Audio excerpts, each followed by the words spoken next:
People love men, but they don't love God. They love the things of God, but they don't love God. God told me something. He said, our generation is still struggling with the lowest realm of power. The ability to command things. The ability to command things. And then when we command things, we are happy. He said, but there are realms of power. He said, the highest realm of power is stamina in my presence. That's why the 24 elders are the highest ranking in Zion. They have the ability to stay in the presence.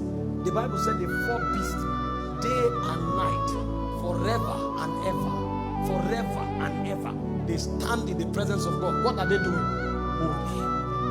Holy, holy, holy, holy is the Lamb. Holy, forever and ever, day and night. They don't need to manifest. But when you read the scripture, you will discover that this being walk at the frequency of God. When Ezekiel saw the throne of God, he said wherever God went, the four living creatures went at the same speed. They don't need to manifest anymore because they have built capacity to stand in God's presence. They function exactly like God. They move like the lightning and the thunder.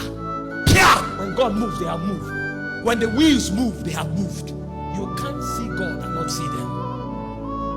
Every time you see them moving, know that's the frequency of God. And every time you see God moving, know that is their frequency. How did they become so mighty?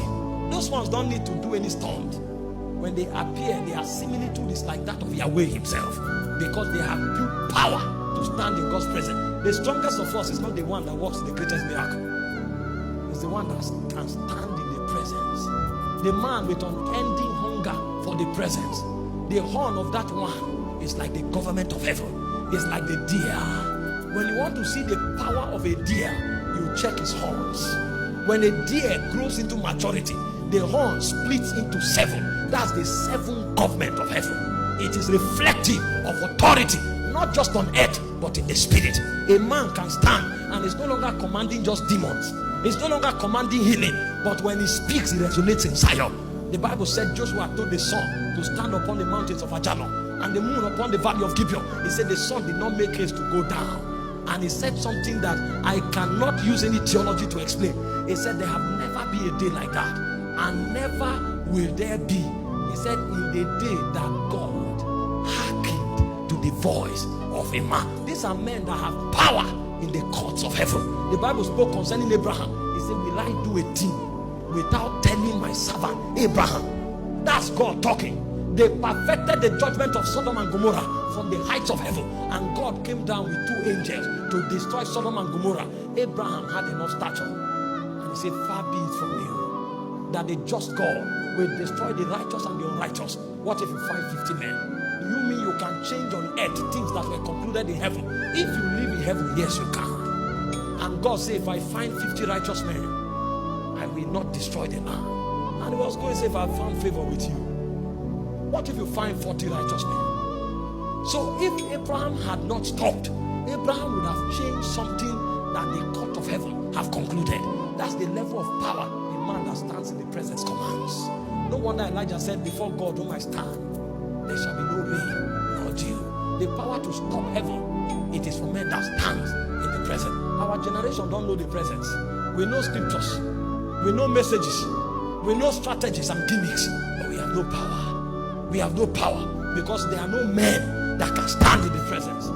We come for meetings like this and all we are looking for is impartation. No, when you come for meetings like this, live with instructions. Tell yourself, I'm tired of the status quo. Apostle A imparted me, Apostle B imparted me, Apostle C imparted me. I appreciate this impartation, but I want to become. What is it that this man saw? How did they enter into this reality? I want it. And if it takes you to stay with God for 8 months, it's worth it. It's worth it. Because that 8 months will make your life count in the next 40 years.